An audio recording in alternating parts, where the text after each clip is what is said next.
The boarding house door would not budge no matter how hard Eliza Martin pushed against it, and she could feel the baby inside her shifting as panic rose in her throat like flood water. The afternoon sun beat down mercilessly on the dusty streets of Abilene, Kansas, and sweat trickled down her spine as she jiggled the handle once more, her carpetbag slipping from her trembling fingers. It was September 1878, and everything she owned sat inside that locked building, including the small trunk that held her mother's wedding dress and the only photograph she possessed of her late husband James, who had been killed in a mining accident 6 months prior in the Colorado Territory. She had paid Mrs. Henshaw 2 weeks in advance before traveling to visit her sister in Salina, but apparently the stern proprietress had decided a widow carrying a child out of wedlock was no longer suitable for her respectable establishment. The sign hanging in the window made it clear enough, written in Mrs. Henshaw's cramped handwriting on cheap paper, "Room no longer available." Eliza pressed her forehead against the hot wood of the door and tried not to cry, one hand protectively cradling the swell of her belly beneath her worn calico dress. She was 5 months along, showing enough that people stared, and she had exactly $3.20 to her name. "Ma'am, you all right there?" The voice came from behind her, deep and concerned, with the soft drawl of someone who had spent his life under open skies. Eliza turned to find a tall cowboy standing at the base of the boarding house steps, his hat pushed back to reveal sun-weathered features and eyes the color of creek water in summer. He could not have been more than 25, she guessed, maybe 26, with broad shoulders that stretched the fabric of his dusty work shirt. His horse, a sturdy buckskin gelding, stood tied to the hitching post nearby, its reins looped loosely around the weathered wood. "I am locked out," Eliza said, hating how her voice wavered. "Mrs. Henshaw has locked me out, and all my belongings are inside, my trunk, everything." The cowboy's jaw tightened as he studied the door, then looked back at her, his gaze flickering briefly to her condition before meeting her eyes with unexpected gentleness. "That does not seem right. You paid for that room?" 2 weeks in advance. I have been gone only 4 days visiting my sister, and now I return to find this." She gestured helplessly at the locked door and the cruel note. He climbed the steps 2 at a time, moving with the easy grace of someone comfortable in his own body. "I am Cole Brennan," he said, testing the door himself.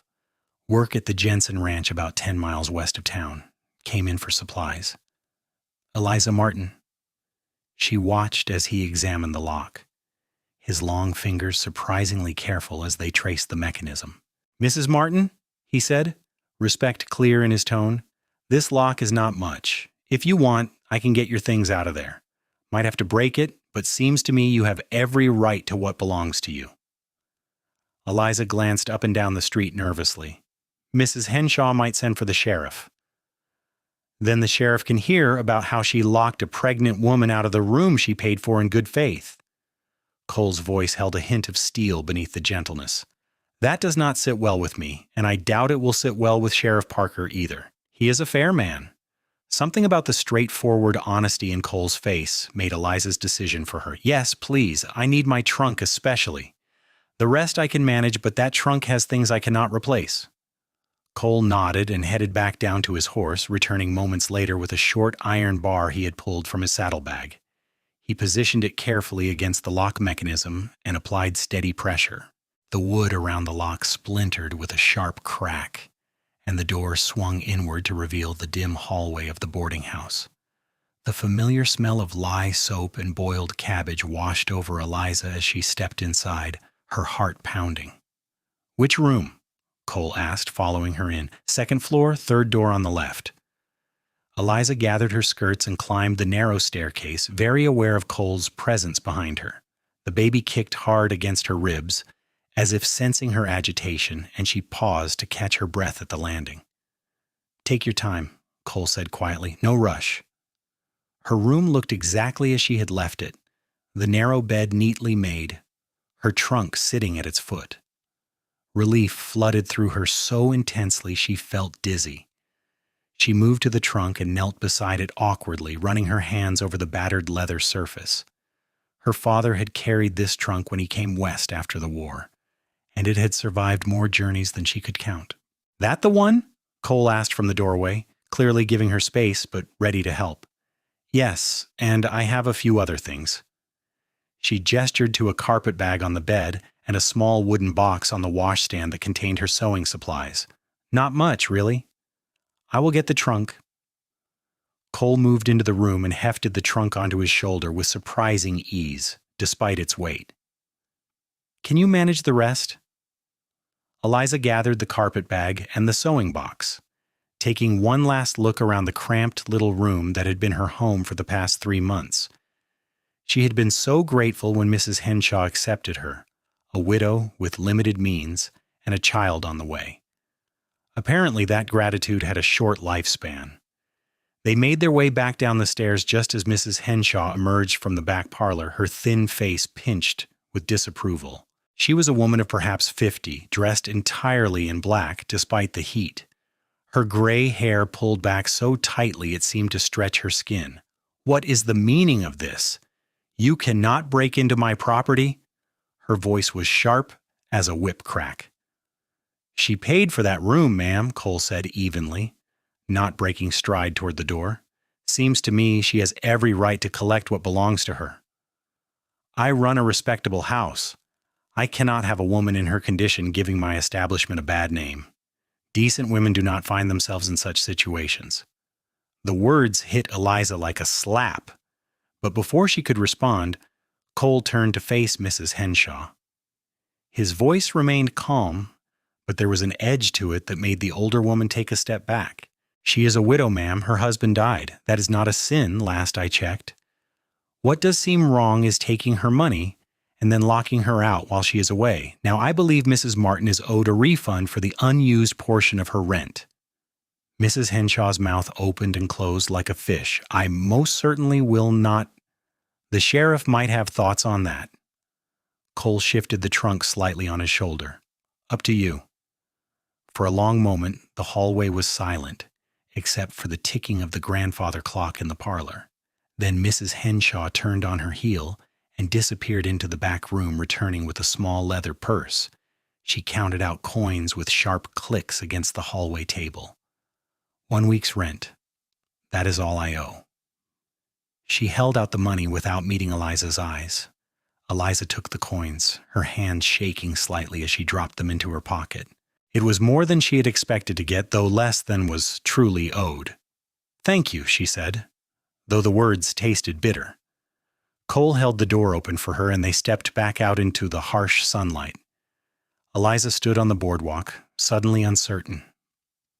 She had her belongings, but nowhere to take them. The hotel down the street was too expensive, and she doubted they would welcome her any more than Mrs. Henshaw had. Her sister in Selena had her own troubles, a husband who drank and 5 children to feed. Eliza would not add to that burden. "Mrs. Martin," Cole said carefully, setting the trunk down on the boardwalk. "I do not mean to presume, but do you have somewhere to go?" The concern in his voice made tears prick at the corners of Eliza's eyes. She blinked them back fiercely. "I will find something." "Thank you for your help, Mr. Brennan. I am grateful." "The Jensen Ranch is looking for a cook," Cole said. "Mrs. Jensen used to do it, but she has been poorly lately, and the men have been making do with their own attempts. Most of us can barely boil coffee without burning it." He offered a small smile. "It comes with a room in the house, separate from the bunkhouse, pays $20 a month plus board." Eliza stared at him. "I do not understand. Why would you—" "Because you need work and we need a cook. Seems like a simple solution." Cole's creek-water eyes were steady on hers. "Mr. Jensen is a good man. His wife Ada is kind. They have 3 daughters, and they would be glad of another woman around the place, and nobody there will judge you for being a widow carrying a child." "I do not know how to thank you," Eliza said, her throat tight. "No thanks needed. Just make better biscuits than what we have been suffering through." Cole hoisted the trunk again. "My wagon is at the general store. I will load your trunk, and we can head out if you are willing. It is about an hour's ride." Eliza nodded, not trusting herself to speak. She followed Cole down the dusty street, Past the saloon where tinny piano music drifted through the swinging doors, past the blacksmith shop where the clang of hammer on anvil rang out in steady rhythm. The general store stood on the corner, its windows displaying everything from yard goods to tinned peaches. A sturdy wagon waited outside, already loaded with sacks of flour and feed. Cole secured the trunk in the wagon bed and helped Eliza up onto the bench seat with careful courtesy, his hand warm and steady on her elbow. He untied his buckskin and tethered the horse to the back of the wagon, then climbed up beside her and took up the reins. The wagon lurched into motion, wheels crunching over the packed dirt of the street. They left Abilene behind, following the road west into rolling prairie dotted with grazing cattle. The afternoon sun had begun its descent toward the horizon, painting the grasslands in shades of gold and amber. A hawk circled overhead, riding the thermals with outstretched wings. Eliza found herself relaxing slightly, lulled by the rhythmic creak of the wagon and the steady clip-clop of the horse's hooves. "How long have you worked at the Jensen Ranch?" she asked, breaking the comfortable silence. "Going on 4 years now. Came up from Texas after the war between the states, worked a few different outfits before landing here." Cole kept his eyes on the road, but she could hear the warmth in his voice when he spoke of the ranch. "Mr. Jensen treats his men fair, pays on time, and Mrs. Jensen makes sure we all have warm clothes come winter. It is a good place." "You said they have daughters?" "3 of them. Mary is 16, Sarah is 13, and little Emma just turned 9. Good girls, all of them. They help their mother with the garden and the chickens." He glanced at Eliza. "They will likely be excited to have you there. Mrs. Jensen has been teaching them, but she would appreciate another woman's influence, I think." Eliza placed a hand on her belly, feeling the baby move beneath her palm. "My husband James was a good man. We had only been married 8 months when the accident happened. A support beam collapsed in the mine." The words came easier than she expected. Perhaps because Cole was still essentially a stranger, or perhaps because something in his quiet presence invited confidence. "I did not even know about the baby when he died. Found out 2 weeks later." "I am sorry for your loss," Cole said simply. "That is a heavy burden to carry alone." His family did not approve of me. They were from Boston, very proper. James came west against their wishes, and marrying me was apparently the final disappointment. When I wrote to tell them about his death and the baby, they never responded. She had not meant to tell him all this, but somehow it spilled out. My sister tried to help, but her husband made it clear I was not welcome for long. So I came to Abilene, found work doing laundry, and rented that room from Mrs. Henshaw. "Well, you are welcome at the Jensen place," Cole said firmly, "and your child will be welcome too when the time comes." They rode in silence for a while, the wagon swaying over the uneven ground. Eliza studied Cole's profile from the corner of her eye, noting the strong line of his jaw, the way his hands held the reins with easy competence. He was younger than James had been, but there was a steadiness about him that inspired trust. She wondered if he had a sweetheart waiting somewhere, then pushed the thought away. It was none of her concern, and she had no business wondering about such things. The ranch came into view as they crested a low rise, a collection of buildings nestled in a shallow valley beside a creek lined with cottonwood trees. The main house was a sturdy 2-story structure built of whitewashed wood, with a deep porch wrapping around the front. Beyond it stood the bunkhouse, a large barn, several corrals, and various outbuildings. Cattle grazed in the distance, and Eliza could see several horses in a nearby pasture.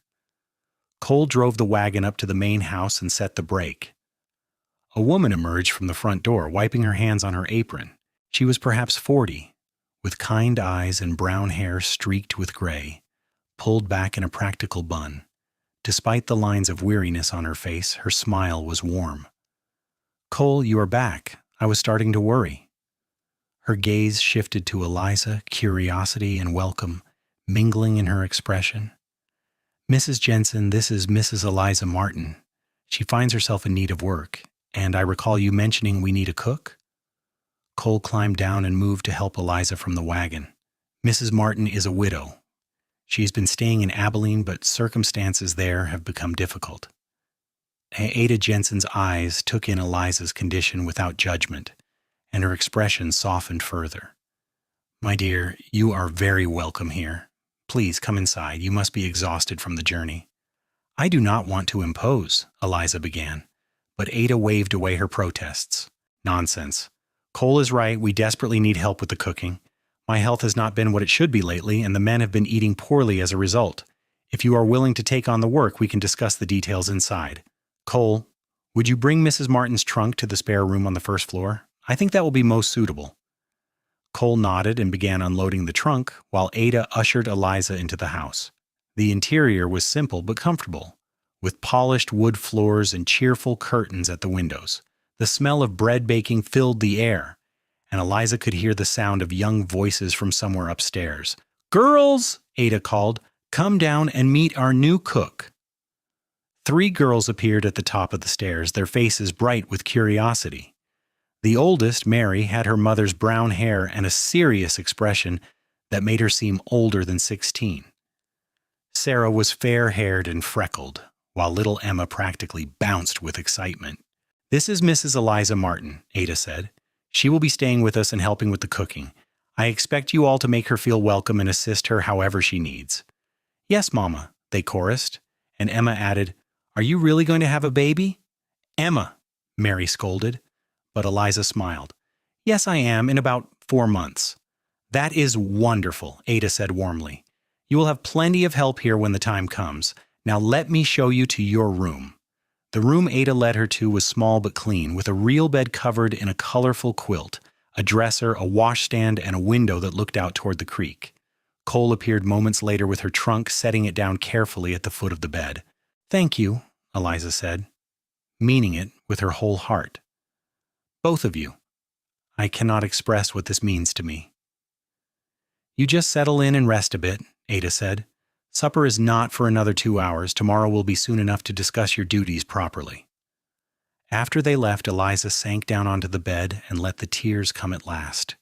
Tears of relief and gratitude, and the sheer overwhelming nature of the day. She had been so frightened standing outside that locked boarding house door, and now she had a clean room, kind employers, and the promise of steady work. And she had Cole Brennan to thank for it, a cowboy who had stopped to help a desperate stranger without asking anything in return. She unpacked her trunk slowly, hanging her few dresses in the small wardrobe and setting her mother's wedding dress carefully in the bottom drawer wrapped in tissue paper. The photograph of James she placed on the dresser, studying his serious face for a long moment. He had been a good husband, if only for a short time, and she knew he would have loved their child fiercely. But James was gone, and she had to make her way in the world without him. That evening, Eliza joined the family for supper in the large kitchen. Mr. Jensen was a big man with graying hair and calloused hands, his manner gruff but not unkind. He welcomed her with a nod and a simple statement that he was glad to have her. 6 cowboys came in from the bunkhouse to eat, all of them young and weathered by sun and wind. They treated her with polite respect, calling her ma'am and thanking her for the food even though Ada had prepared it. Cole sat at the far end of the table, mostly quiet but occasionally joining the conversation when the other men discussed the state of the herd or plans for moving cattle to winter pasture. Eliza found her gaze drawn to him repeatedly, noticing the way he listened more than he spoke, the way his rare smiles transformed his serious face. After supper, she helped Ada and the girls clean up, learning the layout of the kitchen and where supplies were kept. Ada showed her the pantry, well stocked with flour, sugar, salt, dried beans, and preserved fruits. The root cellar held potatoes, onions, and carrots. There was a smokehouse for meat and a spring house to keep dairy products cool. "The men eat a lot," Ada said with a tired smile. "Breakfast is at 5:30, dinner at noon, and supper at 6. They expect hearty food, plenty of it. Biscuits, beans, beef, potatoes, nothing fancy, but filling. Do you think you can manage?" "Yes," Eliza said, feeling more confident than she had in months. "I grew up cooking for my father and 3 brothers. I know what working men need." "Wonderful," Ada patted her hand. "I will help you these first few days until you find your rhythm, and the girls can assist with the simpler tasks." Over the next 2 weeks, Eliza settled into the routine of the ranch. She rose before dawn to start breakfast, frying bacon and eggs, making huge batches of biscuits, and brewing strong coffee. The cowboys ate with single-minded focus, shoveling food down before heading out to their work. Cole always thanked her quietly before leaving, and she noticed he often lingered an extra moment as if wanting to say something more but thinking better of it. The work was hard, especially as her pregnancy progressed, but it felt good to be useful again, to have a purpose beyond simply surviving. Ada proved to be a gentle companion, helping when her energy allowed and resting when it did not. The girls were sweet, eager to learn, and they quickly grew attached to Eliza, especially little Emma, who liked to talk to the baby through Eliza's dress. Mr. Jensen paid her at the end of the first 2 weeks, counting out the money in solid silver coins. "You are doing fine work, Mrs. Martin. The men are happier with full bellies, and my wife looks better than she has in months now that she can rest more. You are earning your keep and then some." As October arrived and the weather began to cool, Eliza found herself thinking more and more about Cole. He was always respectful, never presumptuous, but she could not help noticing the small kindnesses he showed her. He chopped extra firewood for the kitchen stove without being asked. He brought her a rocking chair from town, saying he thought she might like to sit on the porch in the evenings. Once, when she struggled to reach a high shelf in the pantry, he appeared as if summoned and retrieved what she needed without comment. One evening in late October, as Eliza sat on the porch in her rocking chair watching the sunset paint the sky in shades of orange and purple, Cole approached from the barn. He removed his hat as he climbed the steps, twisting it in his hands with uncharacteristic nervousness. "Mrs. Martin, I wonder if I might sit with you a moment," he said. "Of course." Eliza gestured to the bench beside the door, her heart inexplicably speeding up. Cole sat, staring out at the darkening prairie for a long moment before speaking. "I have been wanting to talk with you. I realize this may not be appropriate given your circumstances, and if I am overstepping, please tell me." "What is it?" Eliza asked softly. "I admire you," Cole said, the words coming slowly as if he was choosing each one with care. "Your strength, your kindness, the way you have faced hardship without becoming bitter. I know you are still grieving your husband, and I respect that. But I wanted you to know that I think about you often, more than is probably wise." Eliza's breath caught. She had sensed his attention, but had told herself she was imagining it, that a young, strong cowboy like Cole Brennan would have no interest in a pregnant widow. "I do not know what to say." "You do not have to say anything. I just wanted to be honest with you. I know the position you are in, and I would never do anything to make your situation more difficult. You have a home here for as long as you want it, regardless of how you feel about me. I need you to know that." He stood, settling his hat back on his head. "Good night, Mrs. Martin." "Cole, wait!" Eliza struggled to her feet, one hand on her lower back. "I appreciate your honesty, and I will be honest with you in return. I have noticed you, too, the way you are kind without making me feel pitied, the way you listen when I talk. But I am confused about what I feel.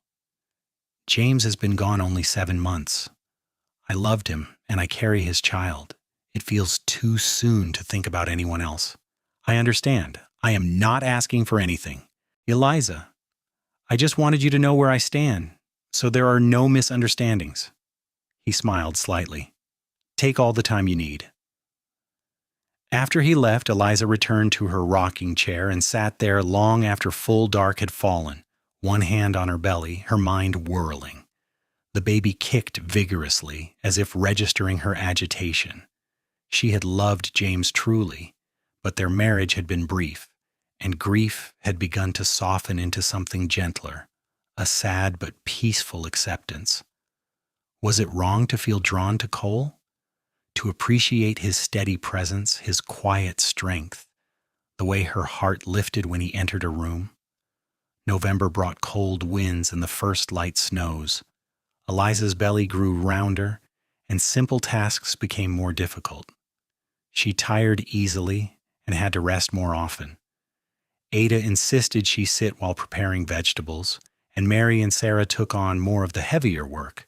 Cole found excuses to be near the house more often, bringing in water, checking that the wood box stayed full, offering to carry anything heavy.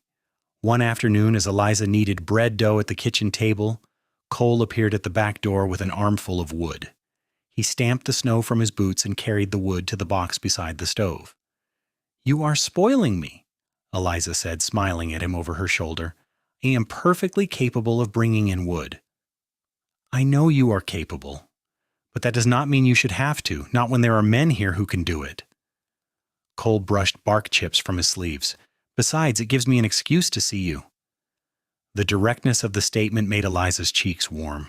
Over the past weeks, she and Cole had fallen into an easy friendship, talking in the evenings when work was done, sharing stories about their pasts. She had learned that he was 24, that he had lost his own parents to fever when he was 15, that he had drifted for years before finding a home at the Jensen Ranch.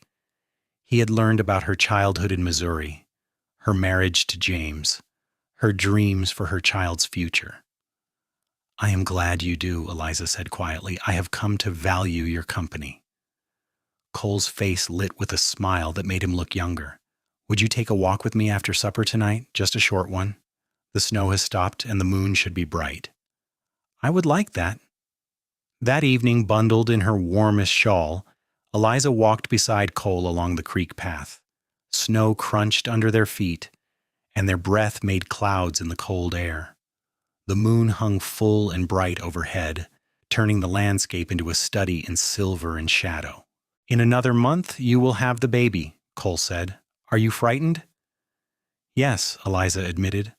"My mother died when I was young, and I do not remember much about childbirth except that it seemed frightening and painful. Ada has promised to help, and she says there is a midwife in town who will come when the time arrives. You are strong. You will come through it well, I am certain." Cole paused, then added, "I want you to know that I will be here whatever you need. If you want me to ride for the midwife or stay with the girls to keep them occupied, or just chop wood to keep myself busy and out of the way." Eliza stopped walking and turned to face him. In the moonlight, his features were sharply defined, his eyes dark and serious. "Why are you so good to me, Cole?" "Because I care about you. Because from the moment I saw you standing outside that locked boarding house trying so hard to be brave, something in my heart shifted." He reached out hesitantly, and when she did not pull away, he took her hand in his. Even through their gloves, she could feel the warmth of his touch. "I know it is too soon. I know you need time, but I wanted you to understand that my feelings are real." "I care about you too," Eliza whispered, "more than I expected to, more than I know what to do with. Then we will figure it out together when you are ready. No rush, no pressure." Cole squeezed her hand gently, then released it. "Come on, let us get you back inside before you catch cold." As they walked back to the house, Eliza felt something settle in her chest, a sense of rightness she had not experienced since James's death. She was not betraying her late husband's memory by allowing herself to feel again.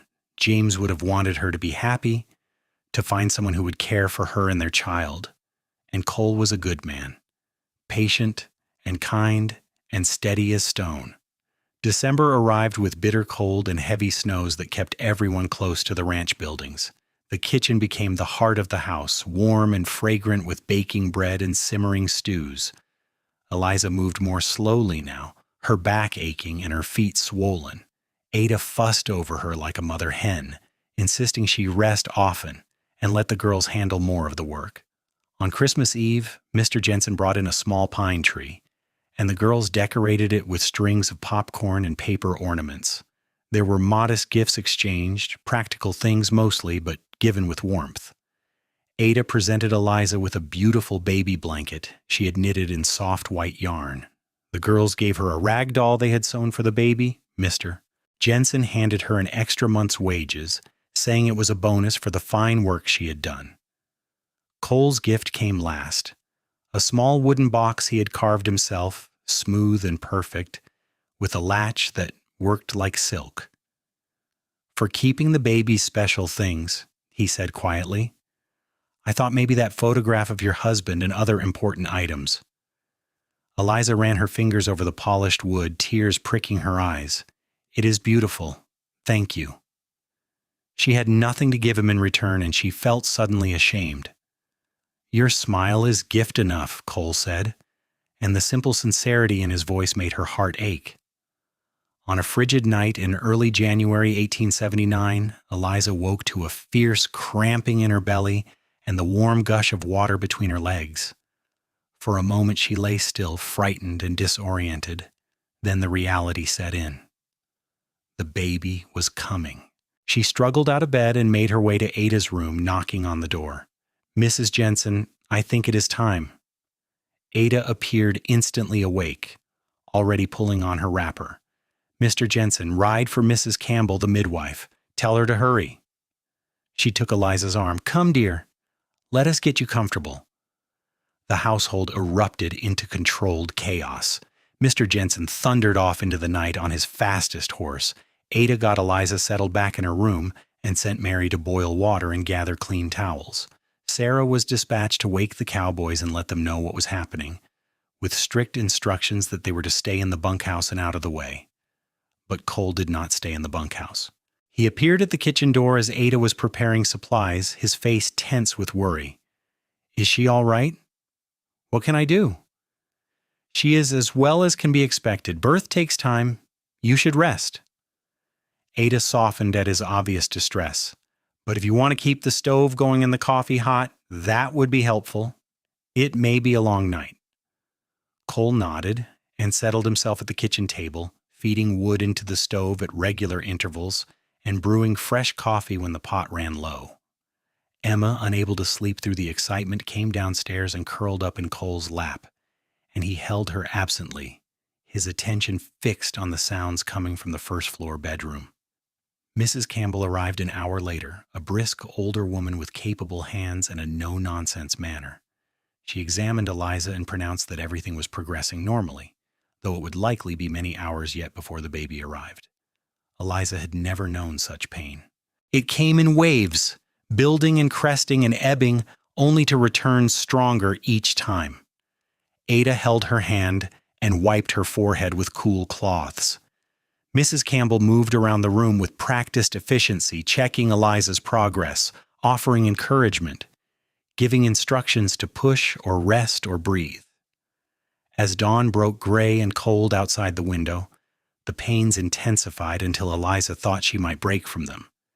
She gripped Ada's hand so hard she feared she might crush the bones, and she heard herself making sounds she did not recognize as her own. Just when she thought she could not bear another moment, Mrs. Campbell said, "One more push, dear. Give me one more good push." Eliza pushed with everything she had left, and suddenly there was release and relief, and the thin, furious wail of a newborn baby. Mrs. Campbell lifted a squirming, red-faced infant. "A boy! You have a fine son, Mrs. Martin." Ada laughed through her tears. "Oh, Eliza, he is beautiful." After the baby was cleaned and wrapped in the soft white blanket Ada had knitted, Mrs. Campbell placed him in Eliza's arms. She stared down at the tiny face, the wisps of dark hair, the impossibly small fingers curled into fists, and felt love crash over her with the force of a flood. This was James's son, the last piece of her husband left in the world, and she would love him and protect him with everything she had. "Hello, little one," she whispered. "I am your mama. I've been waiting to meet you." "Have you chosen a name?" Ada asked. "Matthew James Martin," Eliza said. "I will call him Matthew." When Mrs. Campbell finally allowed visitors, Cole was the first through the door, his hat in his hands and his face pale with exhaustion. He approached the bed hesitantly, as if afraid of intruding on a sacred moment. "May I see him?" he asked quietly. "Of course." Eliza shifted Matthew in her arms so Cole could see him better.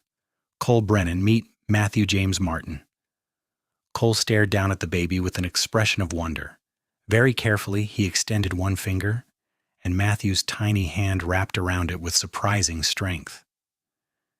"He's perfect," Cole said, his voice rough. "You are perfect, both of you." Thank you for being here, for staying up all night. Eliza felt tears sliding down her cheeks, too tired and emotional to stop them. There's nowhere else I would have been.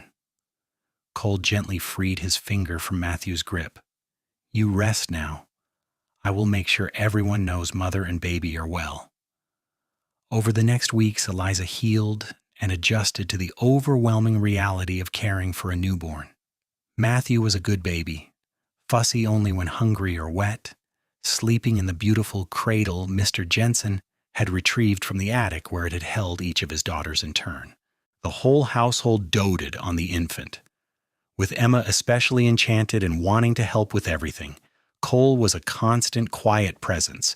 He carved Matthew a set of rattles and a simple pull toy for when the baby was older. He rocked the cradle when Eliza was cooking and Matthew was fussy. He sat with her in the evenings while she nursed, talking quietly about his day or simply keeping her company in comfortable silence. One evening in late February, after Matthew had fallen asleep and Eliza had settled him in his cradle, she found Cole on the front porch despite the cold, staring out at the star-scattered sky. You will freeze out here, she said, wrapping her shawl more tightly around herself as she joined him. I like the cold. It clears my head. Cole glanced at her. You should be resting. I rest plenty. Sometimes I need to be among the living. She leaned against the porch railing beside him. Cole, I have been thinking. About what? About you. About us. Eliza took a deep breath. When you found me locked out of that boarding house, I was lost and frightened. You helped me without asking anything in return, and you brought me here. You gave me safety and work and a place to call home. And somewhere along the way, you became important to me. Cole turned to face her fully, his expression guarded with hope. Eliza. I loved James. I will always carry him in my heart, but he is gone, and I am still here, still living. And I have feelings for you, Cole, deep feelings. I fought against them because I thought it was too soon, that I was being disloyal. But I realize now that James would want me to be happy. He would want Matthew to have a father who cares for him. I would care for him as if he were my own, Cole said fiercely. I already do. And I would care for you the way you deserve, Eliza. I would work every day to make you happy, to give you and Matthew a good life. I know you would. That is why I'm certain. Eliza reached for his hand, lacing her fingers through his. I love you, Cole Brennan. It is different from what I felt for James, but it is no less real. You have my heart, if you want it. Cole pulled her into his arms, careful of her still recovering body, and held her close. I want it. I have wanted it since that first day when you looked at me with such desperate hope in your eyes. I love you, Eliza. I love everything about you. They stood together in the cold, wrapped in each other's warmth, and Eliza felt the last pieces of her broken heart settle back into place. This was right. This was good. This was the future she had not dared to dream of. They were married in early April, on a warm spring day when wildflowers dotted the prairie in splashes of color. The small church in Abilene was full of the Jensen family and the ranch hands, all dressed in their best and beaming with genuine happiness. Ada had helped Eliza alter her mother's wedding dress to fit. The ivory silk soft and lovely despite its age. Cole wore a new suit that made him look almost uncomfortable, but his eyes, when he saw Eliza walking toward him, held nothing but joy. The ceremony was simple, the words familiar, but profound. When Cole slipped a gold band on Eliza's finger, his hands were steady and sure. When he kissed her as his wife, it was tender and full of promise. The celebration afterward at the ranch was lively, with food and music and dancing. Matthew, now 3 months old and alert, was passed from person to person, soaking up the attention. As evening fell and the party wound down, Cole and Eliza slipped away to the small cabin Mr. Jensen had given them as a wedding gift, newly built near the creek. It was modest but perfect, with 2 rooms and a loft, a stone fireplace, and windows that looked out over the water. Their few belongings had been moved in earlier, and Ada had left a bouquet of wildflowers on the table. Matthew's cradle sat in the corner, the baby already asleep inside it. "Mrs. Brennan," Cole said, pulling Eliza into his arms, "how does that sound?" "It sounds wonderful." Eliza kissed him, no longer tentative, but with the confidence of a woman who knew her own heart. "I never thought I would be this happy again. You have given me so much. You have given me everything, a home, a family, a reason to wake up grateful every morning." Cole cradled her face in his hands. "I promise I will spend my life making sure you never regret choosing me." "I could never regret it. You are the best man I know." They made love that night with tenderness and care, learning each other's bodies, building something new together on the foundation of trust and affection they had already laid. Afterward, lying in the darkness with Cole's arms around her and Matthew sleeping peacefully nearby, Eliza felt a contentment so deep it brought tears to her eyes. The years that followed were full and good. Cole continued his work at the Jensen Ranch, eventually becoming foreman when the previous one retired. Eliza kept house and raised Matthew, who grew into a bright, energetic boy with his father's dark hair and his mother's determination. In the summer of 1880, she gave birth to a daughter they named Rose Ada, and 2 years later, another son arrived whom they called Cole Jr., though everyone called him Junior to avoid confusion. The cabin was expanded to accommodate the growing family, with a proper bedroom added, and the loft converted to a sleeping space for the children. Eliza planted a vegetable garden that flourished in the rich soil near the creek, and Cole built a chicken coop so they could have fresh eggs. Life was sometimes hard, as ranch life always was, with unpredictable weather and market fluctuations and the constant hard work, but they faced it together. Matthew never knew any father but Cole, who raised him with firm kindness and never treated him differently from his own children. When Matthew was old enough to understand, Eliza told him about James, showing him the photograph and explaining how his first father had been a good man who died too soon. Matthew listened solemnly and then said, "But Papa Cole is my real papa, right? Because he is here." Eliza assured him that yes, Cole was his real papa in every way that mattered. The Jensen Ranch prospered, and with it, Cole's fortunes rose. He was given a partnership interest in recognition of his years of loyal service and skilled management. By the mid-1880s, the Brennan family was secure and respected in the community. Ada Jensen's health, which had been so fragile, improved dramatically with less stress and better care, and she lived to see her grandchildren and Eliza's children playing together like cousins. On a summer evening in 1885, Eliza and Cole sat on their porch watching their children play by the creek. Matthew, now 6, was helping Rose catch tadpoles, while Junior, a sturdy 3-year-old, splashed in the shallows. Eliza was heavy with their 4th child, due in a few months. "Do you ever think about that day?" Cole asked, his arm around her shoulders. "When I found you locked out of the boarding house?"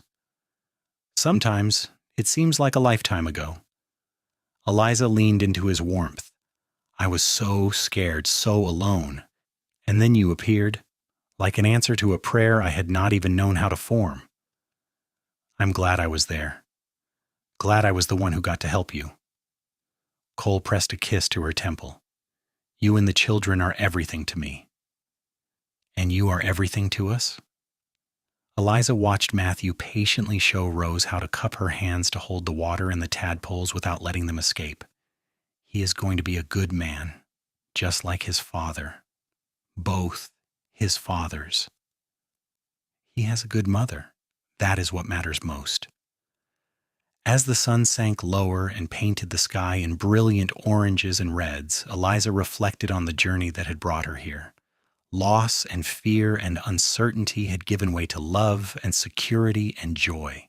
The scared, pregnant widow who had stood outside a locked door had become a woman with a home, a family, and a future full of promise. And it had all started with a cowboy who saw someone in need and chose to help, who broke a lock and carried a trunk, and in doing so, carried her heart to safety. The children came running up from the creek, wet and happy, demanding supper. Cole swung Junior up onto his shoulders while Matthew and Rose raced ahead to the house. Eliza stood slowly, one hand on her belly, and took Cole's offered arm. Together they walked inside toward the warmth and laughter and love that filled their home, toward the life they had built together from the ruins of what had been lost. Years continued to roll by with the steady rhythm of seasons turning. The fourth child, another daughter named Grace, arrived healthy and strong that autumn. The cabin was expanded again, and Cole joked that soon it would be as large as the main ranch house. The children grew and thrived, learning their letters from Eliza and ranch skills from Cole. Matthew showed an aptitude for working with horses. Rose had a gift for growing things. Junior was fearless and adventurous, and Grace proved to be the family musician, singing constantly from the time she could talk. In 1887, Mr. Jensen began transferring more and more of the ranch operations to Cole, preparing for his eventual retirement. Cole had proven himself not just a skilled cattleman, but a fair and respected leader. The ranch hands trusted him, and neighboring ranchers sought his advice. Eliza watched her husband grow into his authority with pride, remembering the young cowboy who had broken a lock for a desperate stranger.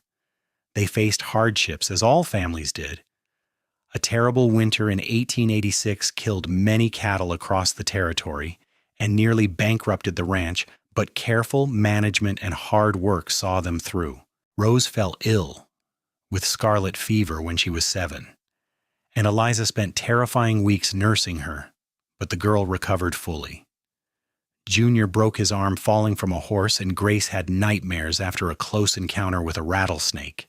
But through everything, the family held together, bound by love and trust. When Matthew turned 13 in 1892, he asked Eliza again about his birth father. She told him everything she could remember about James Martin, how he had been kind and bookish and determined to make his fortune in the West, how he had courted her with poetry and wildflowers, how he had died far too young. Matthew listened thoughtfully, then said, "I wish I could have known him, but I'm glad Papa Cole was there to be my father. I think they would have liked each other."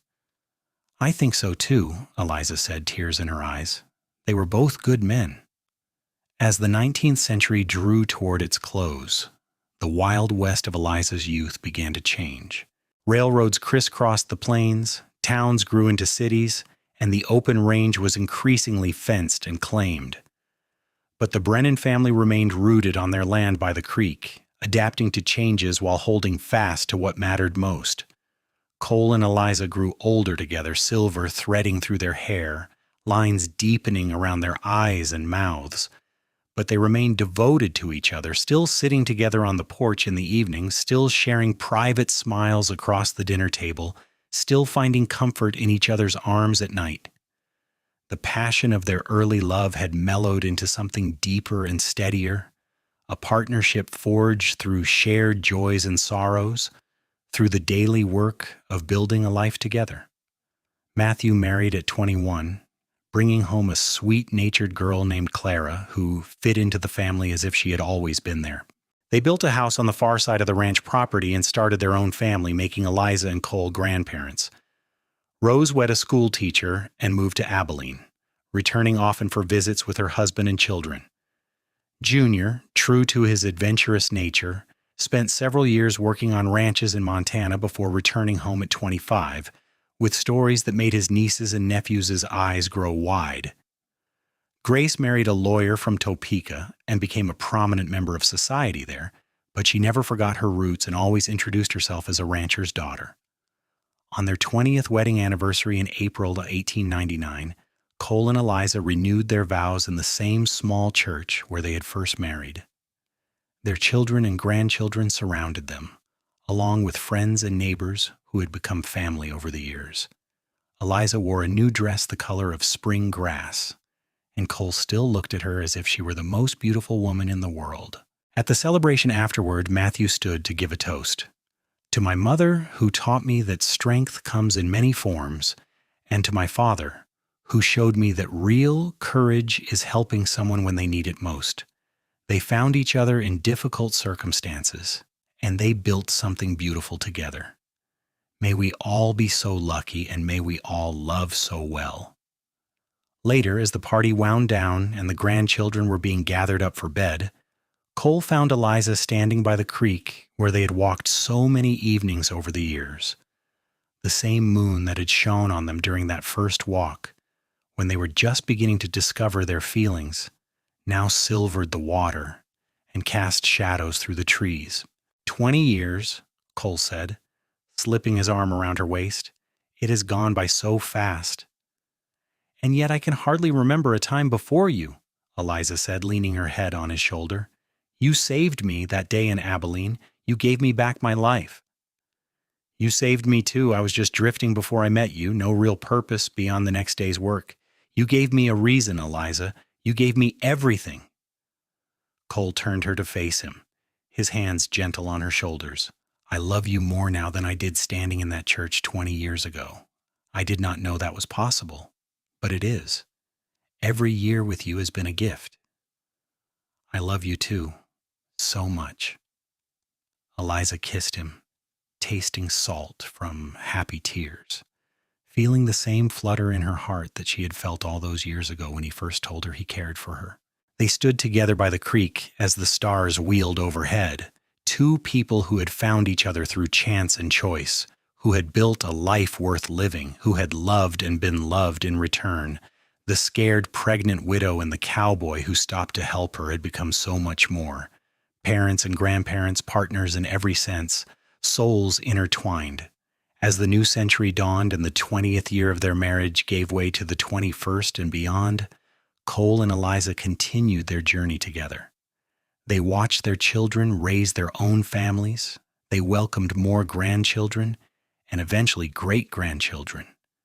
They saw the last of the true frontier disappear, replaced by the modern world with its automobiles and telephones and electric lights.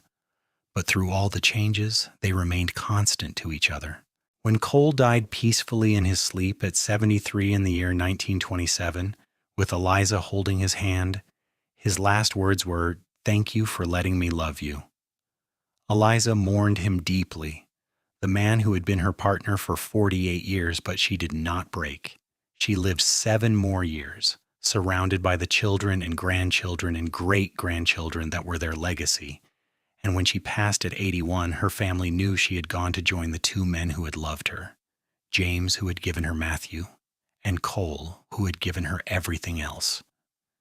They buried her next to Cole in the cemetery overlooking the ranch under a stone that read, Eliza Martin Brennan, beloved wife, mother, grandmother. She loved well and was well loved.